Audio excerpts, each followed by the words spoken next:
খুব মন দিয়ে শ্রবণ করুন।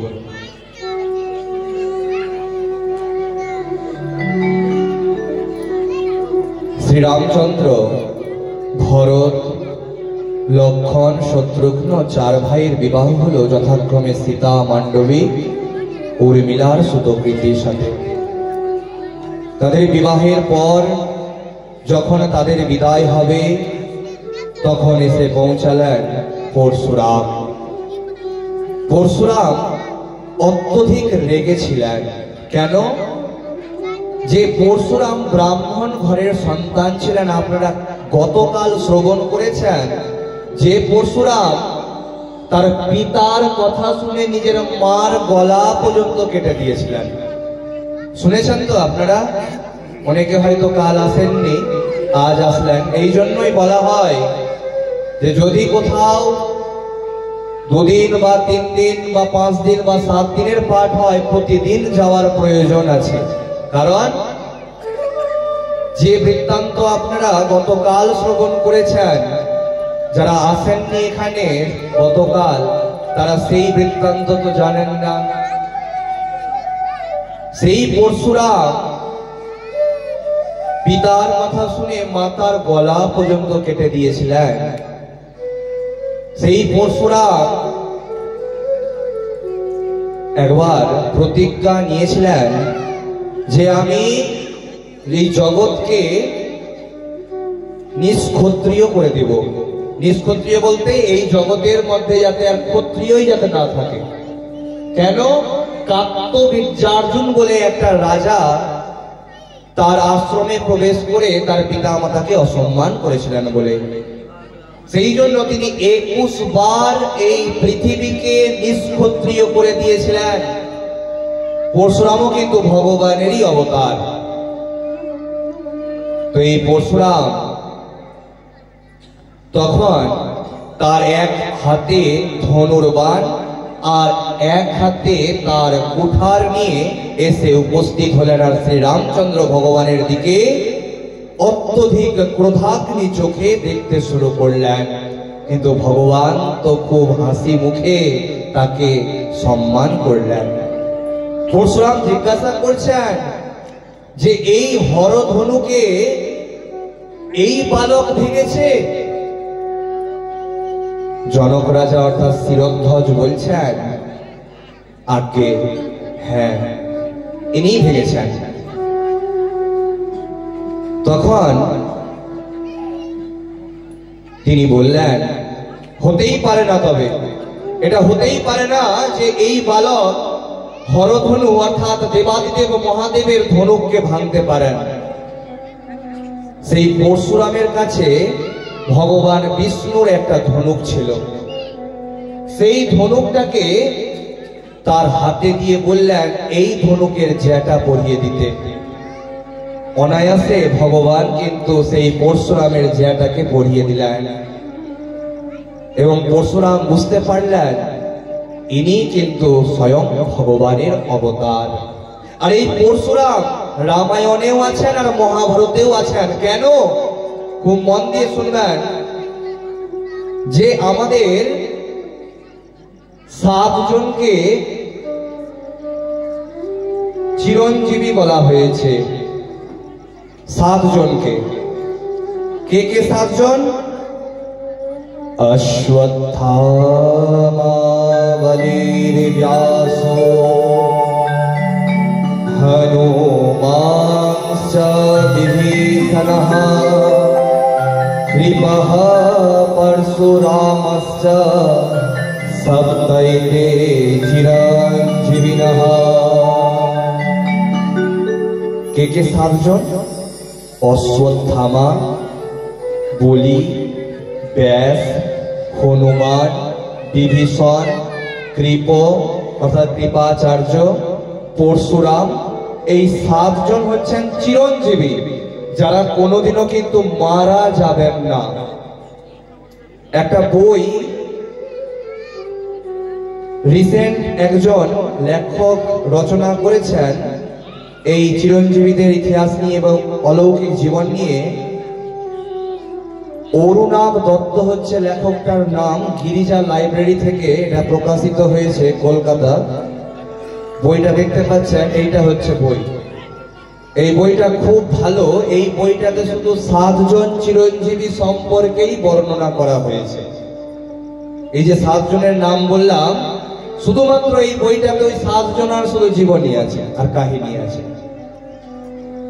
দেখুন, আমি গতকালও বলেছিলাম যে আমাদের সনাতনীদের মধ্যে একটাই সব থেকে খারাপ গুণ হচ্ছে, আমরা সনাতনীরা নিজেদের ধর্ম সম্পর্কে পড়ি না এবং জানি না। কটা সনাতনীর বাড়িতে ভাগবতের শাস্ত্রের বই পাওয়া যাবে?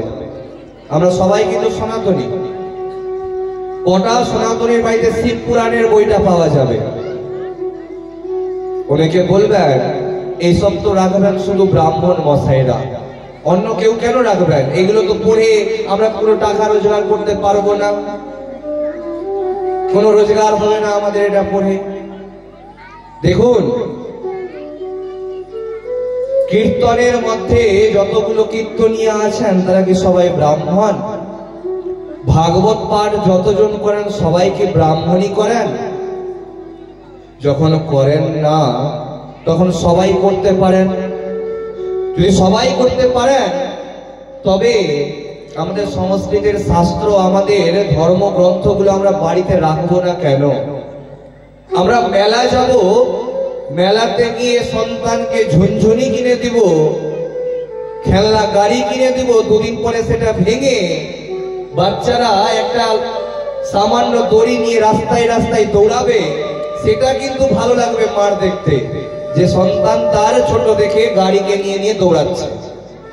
কিন্তু সেই মাতা পিতা যদি বাড়িতে একটা একটা করে মেলাতে গিয়ে বা অন্য কোথাও গিয়ে একটা একটা করে শাস্ত্রের বই কিনে রাখে, তবে বাড়িতে কিন্তু সেটা যত্নে থাকতে গেলে আজীবন অবধি কিন্তু থেকে যাবে। আপনার বংশ যতদিন ধরে থাকবে সেই বইগুলো কিন্তু ততদিন ধরে থাকবে। কারণ এটা কোনো ক্লাসের বই নাই যে আপনি এক ক্লাস থেকে আরেক ক্লাসের মধ্যে যখন চলে গেলেন সেই বইটাকে লোহার টিনের মধ্যে বিক্রি করে দিলেন খাতা বইয়ের দোকানে বা কেজি দরে। এটা কিন্তু শাস্ত্রের বই। আপনার বংশের যখন কোনো সন্তান যখন নিজের ঠাকুরদা ঠাকুর বাবার যখন সেই শাস্ত্রীয় পুস্তকগুলো যখন পাবে, তখন সেই পুস্তককে দেখিয়ে বলতে পারবেন যে আমার ঠাকুরদা রামায়ণ পাঠ করতেন, আমার ঠাকুরদা মহাভারত পাঠ করতেন, তা এখনো পর্যন্ত আমার বাড়িতে সেই শাস্ত্রের বইগুলো আছে। কিন্তু এখনকার দিনে ঠাকুরদা গুলো তো ফেসবুক ইউজ করে, তারা সিরিয়াল দেখে। ঠাকুমা গুলো, আগেকার ঠাকুমা গুলো তার নাতি নাতনি ইত্যাদিগণকে কি করত? শাস্ত্রের কাহিনী শ্রবণ করাতো কি করাতো না? এখানে যারা যারা বয়োজ্যেষ্ঠ আছেন আপনাদের কিন্তু ঠাম্মি ঠাকুমা, আপনাদের ঠাকুরদা কিন্তু অনেকগুলো কাহিনী আপনাদেরকে শ্রবণ করিয়েছেন। কিন্তু এখনকার দিনে তা আর পাবেন না। এর কারণ হচ্ছে তখনকার দিনের মানুষগুলো ধর্ম নিয়ে ধর্ম চর্চা করত, কিন্তু আজ আমরা আস্তে আস্তে ধর্ম থেকে যত পারি দূরে যেতে ভালোবাসি। যারা অমুক জায়গাতে পাঠ হচ্ছে যাব একটু শুনবো, আবার এসে নিজের কাজকর্মতে বসে পড়বো। কিন্তু অবশ্যই সমস্ত সনাতনীদের শাস্ত্রীয় বই কিন্তু বাড়িতে কিনে রাখা উচিত। যখন দেখতে পাবেন যে অমুক বেদের অমুক নম্বর মন্ত্রে আপনাদের দেবতাকে অপমান করা হয়েছে, অন্য ধর্মের মানুষ বলবে, তখন শাস্ত্রটাকে বের করে দেখি তো অমুক নম্বর মন্ত্রের মধ্যে সত্যিকারের কি এই জিনিসটা লেখা আছে কি লেখা নাই। তখনই দেখবেন যে সেখানে কিন্তু সেই জিনিস পাবেন না, সেখানে কিন্তু অন্য জিনিস লেখা আছে। ওই জন্য শাস্ত্রের বই কিন্তু আমাদেরকে কেনা উচিত, পড়া উচিত। তো সেই পরশুরাম দেখলেন না ইনি সত্যি ভগবান, তাকে নমস্কার করলেন। সেখান থেকে শ্রীরামচন্দ্র ভগবান লক্ষ্মণ, ভরত, শত্রুঘ্ন তাদের পত্নীগণকে নিয়ে অযোধ্যাপুরীতে এসে উপস্থিত হলেন। অযোধ্যাপুরীতে আনন্দ মরশুম চলছে, সবাই আনন্দিত।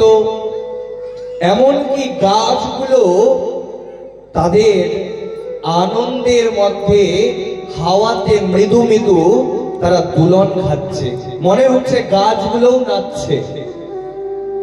পাখিরা কলরব করছে, পাখিরা পূজন করছে, আনন্দিত, সবাই আনন্দিত। কিন্তু একটা কথা মাথায় রাখবেন, মর্তে জন্মগ্রহণ করে আনন্দ কিন্তু মানুষের বেশি দিন থাকে না। যেমন করে আমরা সাধারণ ভক্ত, আমাদের জীবনেও যেমন সবার থেকে বেশি দুঃখ কিন্তু আমাদের জীবনে সবার আছে, ঠিক সেই রকম ভগবানও যখন অবতার নিয়ে মর্তের মধ্যে এসেছিলেন, তারও কিন্তু সাথে দুঃখ এসে একসাথেই প্রবেশ করেছিল। শ্রীরামচন্দ্র ভগবানকে কইকেয়ী নিজের পুত্র ভরতের থেকেও বেশি ভালোবাসতেন। এই কইকেয়ী তার বাবার বাড়ি থেকে একটা দাসী যৌতুক হিসাবে নিয়ে এসেছিলেন। যেমন করে আমরা পণ নিই না, কোন ছেলে বিয়ে করতে গেলে মেয়ের বাড়িতে গিয়ে বলে ফ্রিজ লাগবে, এসি লাগবে, টিভি লাগবে ইত্যাদি, ওই রকম মন্থরাকে নিয়ে এসেছিলেন। এই মন্থরা কে কইকেয়ী তার মনের সমস্ত খুঁটিনাটি কথাগুলো কিন্তু বলতেন, খুব মন দিয়ে শ্রবণ করবেন। তো সেই কইকেয়ী, এই কইকেয়ীর দুটা বর কিন্তু ছিল। বর বলতে আশীর্বাদ, স্বামী নয়, আশীর্বাদ। যেখানে তিনি দশরথ রাজার কাছে দুটা আশীর্বাদ কিন্তু লাভ করতে পাবেন।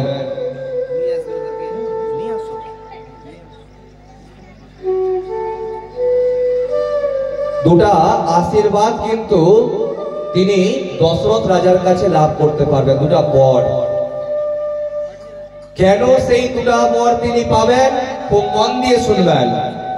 এই দশরথ রাজা কোনো সাধারণ কোন রাজা ছিলেন না, তিনি এতই পরাক্রান্ত রাজা ছিলেন, যেখানে তাকে ইন্দ্রদেবের যদি কোনো অসুবিধা হতো, ইন্দ্রদেব পর্যন্ত তাকে দশরথ রাজাকে ডেকে পাঠাতেন যুদ্ধ করার জন্য।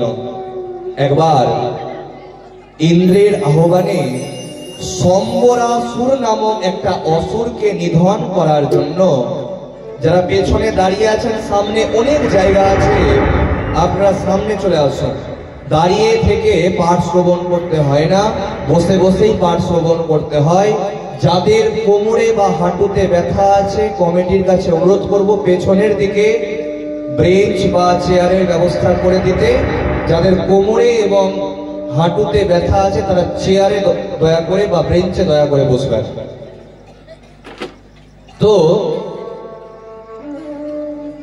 এই সম্বরাসুরকে যখন বধ করতে যান দশরথ রাজা, সাথে করে সারথি হিসাবে, সারথি মানে যিনি রথ চালান, সেই সারথি হিসাবে কইকেয়ীও কিন্তু গেছিলেন। আর যুদ্ধ করার সময়, যুদ্ধ করতে করতে দশরথ রাজার কিন্তু অনেক আঘাত লেগে যায়, আর তাকে বাঁচিয়ে নিয়ে ফিরেছিলেন এই কইকেয়ী। ওই জন্য তাকে বলেছিলেন, হে কইকেয়ী, তুমি আমার এমন রানী যে তুমি ছিলে বলেই আমি কিন্তু বেঁচে ফিরতে পেরেছি। ওই জন্য নাও, তোমাকে আমি একটা বর দিচ্ছি, তুমি যা চাইবা তোমাকে আমি তাই দিব। তখন বললেন, এখন তো আমার চাওয়া পাওয়ার কিছু নাই, যখন সময় হবে ঠিক চেয়ে নিব। খুব মন দিয়ে শুনবেন। তখন দশরথ রাজার কাছ থেকে কইকেয়ী কিছুই কিন্তু নিলেন না। তবে আরেকটা বর কেমন করে লাভ করলেন কইকেয়ী? একবার দশরথ রাজার আঙ্গুলের মধ্যে ফোড়া হয়েছিল। কি হয়েছিল? বিস্ফোট হয়েছিল। সেই সময় ধন্বন্তরীর ভাই এসে বললেন যে দশরথ রাজার যদি পত্নী নিজের মুখ দিয়ে সেই বিষ ফোড়ার বিষ যদি চুষে নিতে পারে, তবেই কিন্তু এই দশরথ রাজার প্রাণ বাঁচবে, না তো কিন্তু দশরথ রাজার প্রাণ বাঁচবে না। কিন্তু যিনি বিষটাকে গ্রহণ করবেন তিনি বাঁচতেও পারেন, আবার মারাও যেতে পারেন। তখন কইকেয়ী তার নিজের জীবনের কথা বিন্দু মাত্র চিন্তা না করে সেই বিস্ফোট থেকে বিষগুলো কিন্তু নিজের দেহের মধ্যে ধারণ করেন। দশরথ রাজা দেখেন যে ইনার থেকে ভালো পত্নী আমার আর কেউ নাই, যিনি নিজের জীবনটাকে পর্যন্ত নিজের স্বামীর প্রাণ রক্ষার জন্য দিয়ে দিলেন বা দিয়ে দিতে চাইছেন। ওই জন্য আবার বললেন, এর আগে তো বর দিয়ে চেয়েছিলাম বা দিয়েছিলাম, তুমি নাওনি, কিন্তু এখন তুমি একটা আমার কাছ থেকে অবশ্যই বর নাও, তুমি যেটা চাইবা তোমাকে আমি সেটাই দিব। কিন্তু তখনও কিন্তু কইকেয়ী বললেন যে আমার তো সবকিছুই আছে প্রাণনা, আমার কোনো কিছুর অভাব নাই, আমি কি চাইব? যখন প্রয়োজন হবে তখন চেয়ে নেব। এই কথা বললেন। এই সমস্ত বৃত্তান্ত কিন্তু মন্থরা জানতেন। আর আমরা সবাই জানি, আমরা বাড়ির লোকের থেকে বেশি বাড়ির বাইরের লোককে বেশি কথা বলতে পছন্দ করি। আপনার বাড়িতে হয়তো বৃদ্ধা শাশুড়ি মা আছে, তার কথা কিন্তু আপনি শুনবেন না। ওই পাশের বাড়ির শাশুড়ি মা, ওই পাশের বাড়ির বৌমার কথা কিন্তু ঠিক শুনবেন। একাদশীটা অমুক তারিখ করবো না তার পরের দিন করবো, সেটা আপনি আপনার শাশুড়ি মার কাছ থেকে জানতে যাবেন না, পাশের বাড়ির কারো কাছ থেকে জানতে যাবেন। একটা কথা মাথায় রাখবেন, আপনার সুখ, আপনার আনন্দ, আপনার উন্নতি কখনোই কিন্তু বাইরের মানুষ সহ্য করতে পারবে না, এমনকি আপনার তো এখন নিজেরও মানুষ সহ্য করতে পারবে না। ওই জন্য নিজের বলতে স্বামী, পুত্র, মাতা, পিতা ইত্যাদির কথা বলছি, এদের সঙ্গেই কিন্তু নিজের মনের কথা বলার প্রয়োজন আছে। মনের কথা কখনো বাড়ির বাইরে বলতে নাই। যত বাড়িতে ঝগড়া ঝামেলার সৃষ্টি হয় এই বাড়ির কথা বাইরে বলার জন্য। বৌমা তার শাশুড়ির নিন্দা বাইরে যার কাছে করছে, শাশুড়িও তার কাছে গিয়ে বৌমার নিন্দা করছে। সেই জন্য ওকে বলে দিচ্ছে, দিয়ে বাড়িতে মহাভারত সৃষ্টি হচ্ছে। এটার একমাত্র কারণ হচ্ছে বাড়ির কথা বাইরে বলার জন্য। ঠিক সেই কথা কইকেয়ীও কিন্তু নিজের বাড়ির সমস্ত কথা ওই মন্থরাকে বলতেন। আর মন্থরা কানের মধ্যে বিষ ঢালতে শুরু করলেন। সামনে শ্রী রামচন্দ্রের রাজ্য অভিষেক করানো হবে। তুই কি বোকা হয়েছিস? তুই মনে কর দশরথ রাজা তোকে কিন্তু দুটা বর দেওয়ার কথা বলেছে। দুটা বর কিন্তু তুই এখনো চাইতে পারিস। আর সবাই জানেন যে যদি দশরথ রাজা কোনো বচন যদি দিয়ে দেন, সেই বচন কিন্তু কখনোই কিন্তু তিনি না করবেন না। কারণ আপনারা সবাই জানেন रघुकुल रीत सदा चली आई, प्राण जाए पर वचन ना जाए। অর্থাৎ রঘুকুলের একটা বচন এমনই, যদি একবার মুখ থেকে তিনি বলে দিলেন সেটা কিন্তু মৃত্যু অবধি কিন্তু তাকে পালন করতেই হবে। দশরথ রাজার কাছে যদি প্রাণও তুই চেয়ে নিস, সেই প্রাণটাও কিন্তু তোকে দিয়ে দিবে। এই কথা কে বলছেন? মন্থরা বলছে। কাকে বলছে? কইকেয়ীকে। তখন কইকেয়ী মনে মনে চিন্তা করলেন যে না, এ তো আমার ভালোই চাইছে, আমার নিজের পুত্রকে রাজা করার কথা বলছে, এ তো খারাপ চাইছে না আমার। এইরকম আপনাদেরও কিন্তু মাথার মধ্যে বিষ ঢুকানো হয়, বাইরের মানুষ আপনাদের মাথাতেও কিন্তু বিষকে ঢুকায় মিষ্টি মিষ্টি কথা বলে। কিন্তু একটা কথা মাথায় রাখবেন, বেশি মিষ্টি কথা যদি শুনেন তবে কিন্তু অসুবিধা আছে। কারণ শাস্ত্রে বলা হচ্ছে দুর্জনঃ প্রিয়বাদী চ নৈতদ বিশ্বাস কারণম মধু তিষ্ঠতি জিহ্বাগ্রে হৃদয়ে তু হলাহলম। অর্থাৎ দুর্জন যে থাকবে সে কিন্তু সব সময় আপনার কাছে এসে মিষ্টি মিষ্টি কথা বলবে। আপনার যে খারাপ চাইবে আপনার সামনে এসে সব সময় মিষ্টি মিষ্টি কথা বলবে। লক্ষ্য করবেন, যারা বড় বড় জায়গা বিক্রি পাটার কাজ করে, কিন্তু যারা টাকা লাগায় তারা কিন্তু আবার টাকা দিয়ে দালাল ধরে। দালাল কথাটা কিন্তু খারাপ লাগতে পারে আপনাদের। তারা কিন্তু কোনো ইনভেস্ট করে না, টাকা পয়সা কিছু লাগাবে না। তারা কি করবে? তারা মানুষকে শুধু ধরবে এবং মিষ্টি মিষ্টি কথা বলবে যে আমার কাছ থেকে যদি এই ভিটাটা, এই প্লটটা যদি নাও, সবার থেকে সস্তাতে দিব, আমার সাথে ভালো তার ফিল্ড আছে। হয়তো দেখা যাবে 14 লাখ টাকার সেই ভিটাতে হয়তো 50,000 টাকা তার কমিশন ধরা আছে। ওই রকম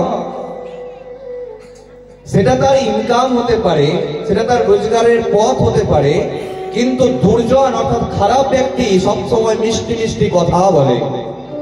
সেই সব ব্যক্তি কখনো বিশ্বাস করতে হয় না। সব সময় মানুষের জিহ্বাগ্রে তাদের মিষ্টি থাকে কথার মধ্যে, আর হৃদয়ের মধ্যে থাকে বিষ, যেটা ছিল মন্থরার মধ্যে। মন্থরা চাইছিলেন যাতে তার ঘরের মধ্যে বিরোধ লাগুক। তখন শয়ন কক্ষের মধ্যে কইকেয়ী ঘুমিয়ে আছেন। ঘুমিয়ে নন, কিন্তু তিনি ভান করে আছেন যে তার শরীর খারাপ হয়েছে, তার মন খারাপ হয়েছে। দশরথ রাজা কিন্তু কইকেয়ীকে সব থেকে বেশি ভালোবাসতেন। কিছুক্ষণ আগেই আপনারা শ্রবণ করলেন কেন ভালোবাসতেন। যে পত্নী নিজের প্রাণের কথা চিন্তা না করে স্বামীকে রক্ষা করেছে, তাকে তো স্বামী ভালোবাসবেই। সেই জন্য তাকে দেখতে না পেয়ে সেই দশরথ রাজা কইকেয়ীর রুমের মধ্যে গেলেন, শয়ন কক্ষের মধ্যে গেলেন। কিন্তু কইকেয়ী তার সাথে কোনো কথা বলতে চাইছেন না, তার অভিমান হয়েছে। তখন দশরথ রাজাকে বলছেন, মনে করো যে তুমি আমাকে 2টা বর দেওয়ার কথা বলেছিলে। হ্যাঁ, বলেছিলাম তো। আর তুমি তো জানো, রঘুকুলের কেউ যদি একবার বচন দিয়ে দেয়, সেই বচন মৃত্যু অবধি তা মনে রাখে। তুমি তো এটাও জানো। চাও, এখন যদি তোমার কিছু চাওয়ার থাকে তুমি এখন বলো আমাকে, আমার প্রাণটা পর্যন্ত তোমাকে আমি দিয়ে দিতে রাজি আছি। তখন কইকেয়ী বলছেন, আমি একটা বরের মধ্যে রামের 14 বছরের জন্য বনবাস চাইছি।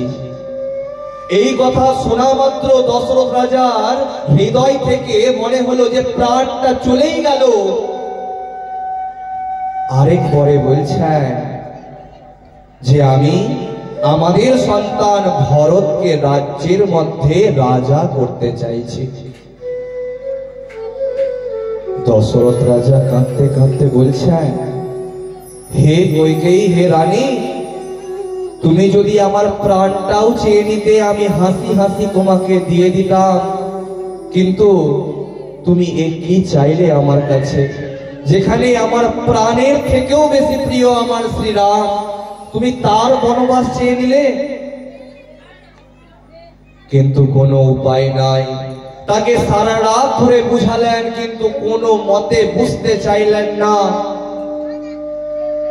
কারণ একবার যদি সন্তান মনে করে যে তার বাবা মার থেকে সেই সন্তান ভিন্ন হবে, যেমন সেই সন্তান তার বাবা মার কোনো দুঃখ কষ্ট বুঝতে পারে না, যে সেই বাবা মা যখন বৃদ্ধ হবে তার বাবা মার কত কষ্ট হবে, ঠিক সেই রকম হঠকারিতার মধ্যে কইকেয়ী থাকলেন যে যতই কষ্ট হোক স্বামীর, আমি কোনো কথাই কিন্তু শুনবো না।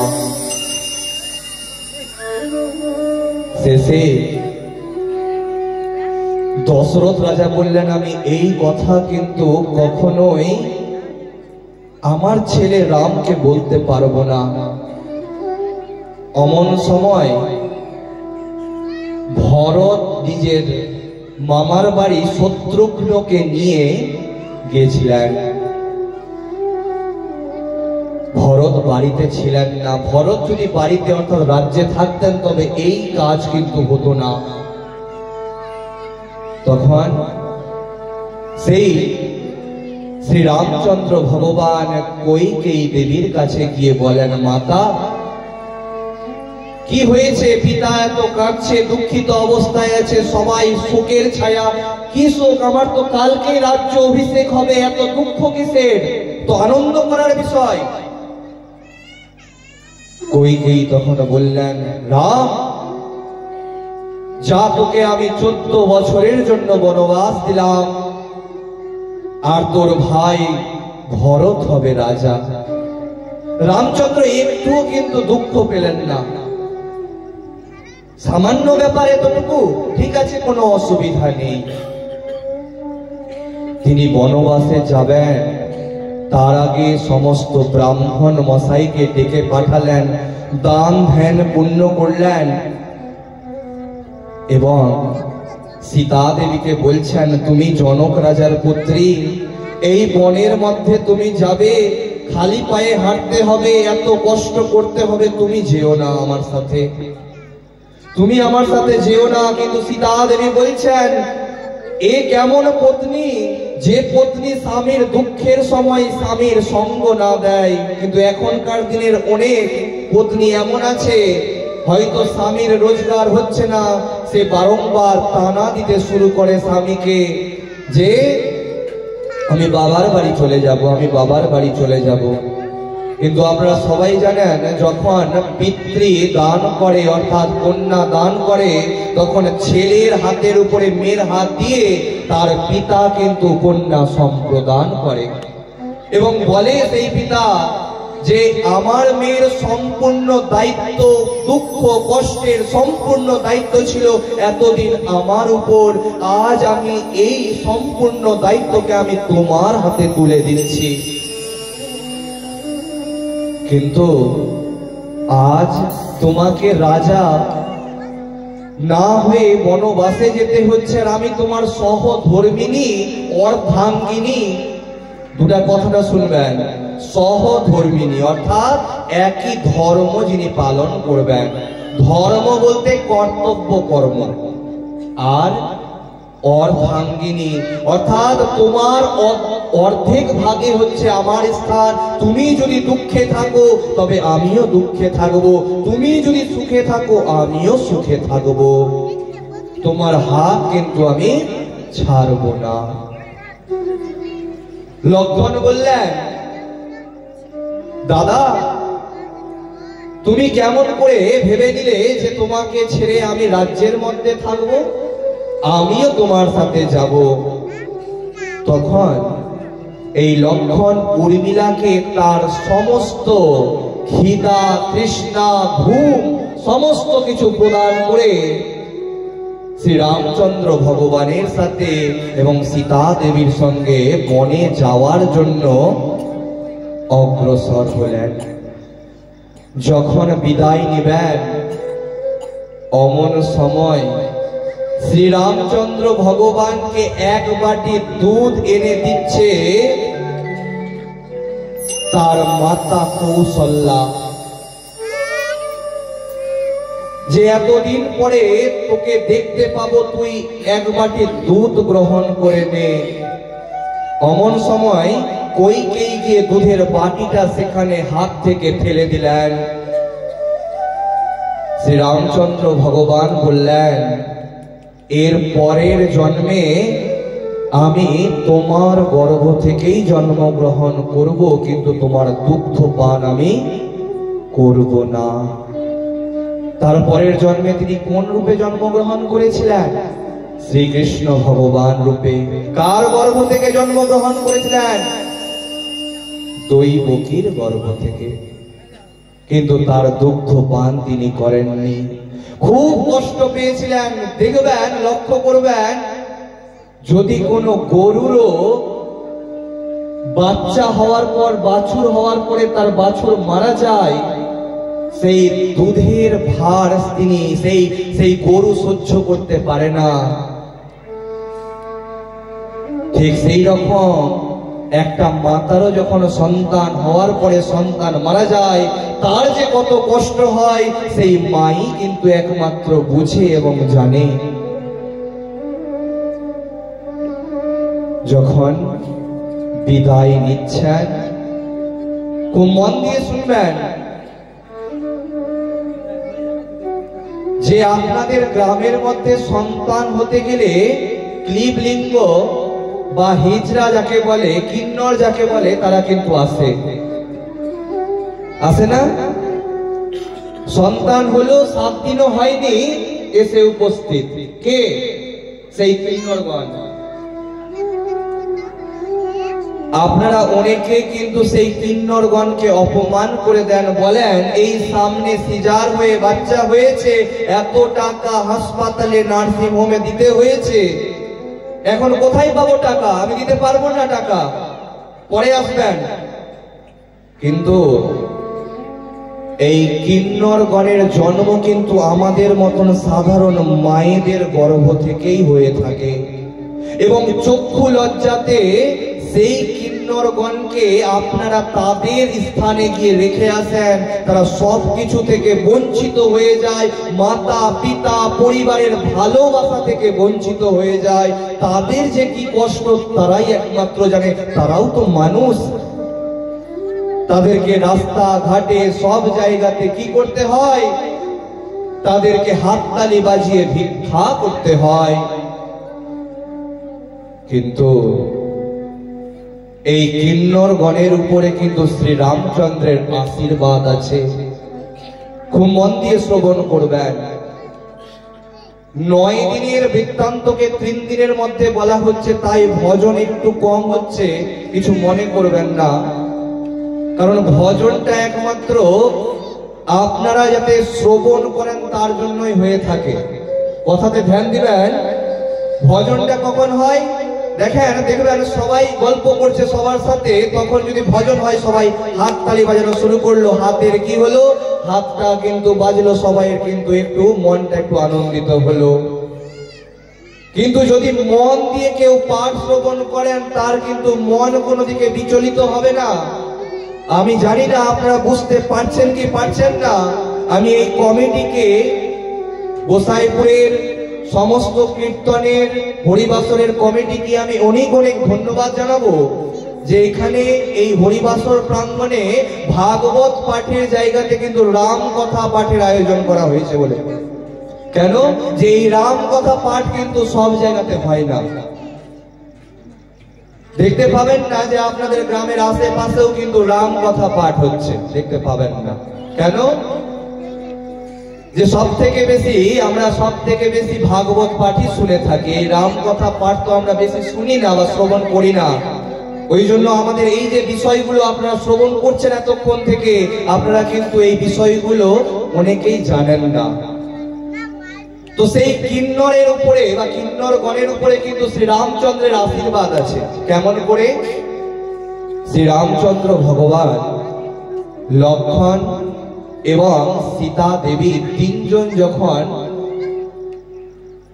সেই বনবাসের উদ্দেশ্যে যাচ্ছেন, তখন পিছন থেকে অযোধ্যাপুরীর সবাই কিন্তু তাদের সঙ্গ ধরেছে সেই বনবাসে যাওয়ার জন্য। যে আমাদের প্রভু থাকবে বনে আর আমরা থাকবো রাজ্যের মধ্যে, আমরা আনন্দ করব আর আমাদের প্রভুরা দুঃখ কষ্ট করবে, আমরাও থাকবো না রাজ্যে। অমন সময় শ্রীরামচন্দ্র ভগবান লক্ষ্মণ এবং সীতা দেবী বনের মধ্যে প্রবেশ করবেন, তার আগে পিছিয়ে দেখছেন পিছনে যে অযোধ্যাপুরীর অনেকেই কিন্তু তার পেছন ধরেছে যাওয়ার জন্য। পেছন ঘুরে শ্রীরামচন্দ্র ভগবান বললেন যে যারা পুরুষ এবং যারা স্ত্রী আছেন এখানে, তারা কিন্তু সবাই অযোধ্যাপুরীতে ফিরে যান। আপনারা কেউ কিন্তু পুরুষ এবং স্ত্রী এখানে থাকবেন না। শ্রীরামচন্দ্র ভগবান, সীতা দেবী এবং লক্ষ্মণ চলে গেলেন বনের উদ্দেশ্যে বনবাসে। কিন্তু যখন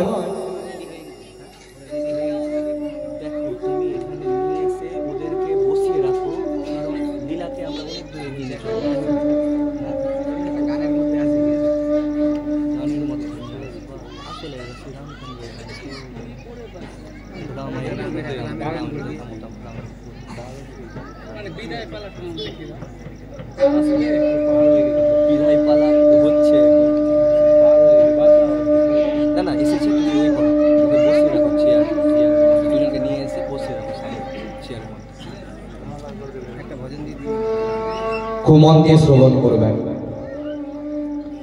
যখন শ্রীরামচন্দ্র ভগবান লক্ষ্মণ এবং সীতা দেবী বনের মধ্যে প্রবেশ করছেন, সেখান থেকে বললেন যে যারা পুরুষ এবং স্ত্রী আছো তারা চলে যাও অযোধ্যাপুরীতে। যখন ফিরে আসছেন 14 বছর পর, তারপরেও কিন্তু দেখছেন যে সেখানে অনেকে কিন্তু থেকে গেছেন। তাদেরকে জিজ্ঞাসা করলেন, আপনারা এখানে কি করছেন? আমি তো যাওয়ার আগেই বলেছিলাম যে আপনারা সবাই চলে যান। তখন তারা বলছেন, প্রভু আপনারা একটু মনে করুন যে আপনি কি বলেছিলেন। আপনি বলেছিলেন আমাদের মধ্যে যারা পুরুষ এবং স্ত্রী আছে তারা চলে যাও, কিন্তু আমরা না পুরুষ না স্ত্রী, আমরা হচ্ছে ক্লীবলিঙ্গ, আমাদেরকে যেতে বলেননি। সেই জন্য আজও আমি বা আমরা প্রতীক্ষা করছি আপনাদের আসার। শ্রী রামচন্দ্র ভগবান আনন্দের সহিত সেই কিন্নরগণকে আশীর্বাদ দিলেন, হে কিন্নরগণ, তোমাদের আশীর্বাদ কখনো বিফলে যাবে না। ওই জন্য লক্ষ্য করবেন, কারো বাড়িতে যদি অনেক অসুখ থাকে তবে আমরা কিন্নরগণকে বাড়িতে নিয়ে এসে তাদের কাছ থেকে জল পড়া, তেল পড়া ইত্যাদি কিন্তু তাবিজ কবজ করিয়ে থাকি। থাকি কি থাকি না? থাকি না?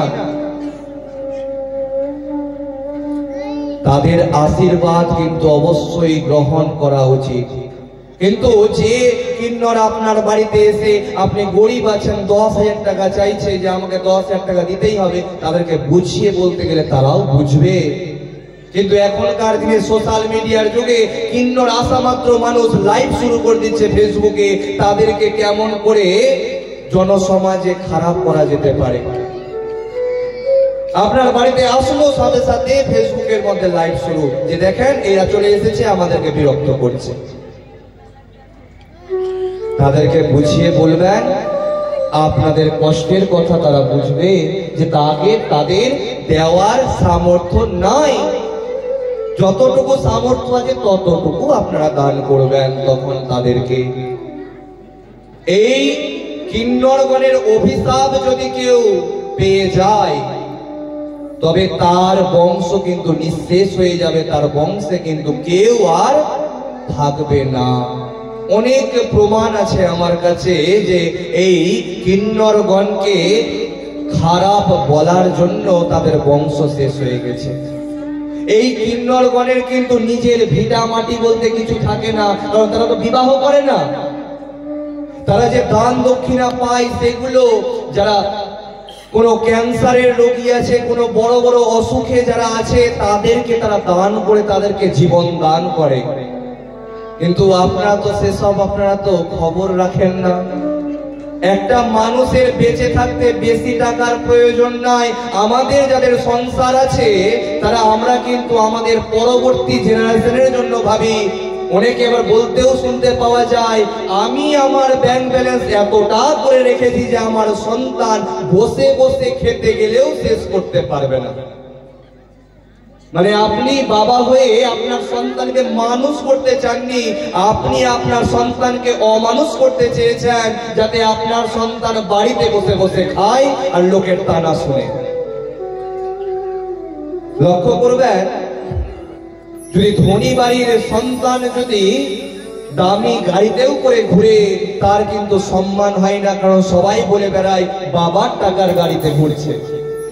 কিন্তু একটা গরিব মানুষ, কষ্ট করে খাওয়া মানুষ যদি কষ্ট করে কোনো কিছু রোজগার করে আর সে দিয়ে যদি কিছু কিনে, তবে চারটা লোক বলে যে ওই মানুষটা খুব দুঃখে ছিল, কষ্টে ছিল, দরিদ্র ছিল, কিন্তু আজ অনেক কষ্ট করার কারণে, পরিশ্রম করার কারণে আজ আস্তে আস্তে সে ধনী হতে শুরু করেছে।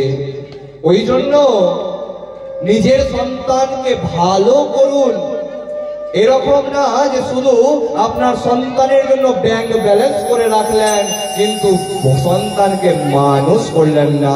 প্রেম সে বলিয়ে শ্যাম রামচন্দ্র জি কি জয়, প্রেম সে বলিয়ে ভক্তবৎসল ভগবান কি জয়। একটা আপনি আমার ভজন শ্রবণ করে নেন, তারপরে কথাকে আমরা সামনের দিকে এগিয়ে নিয়ে যাব।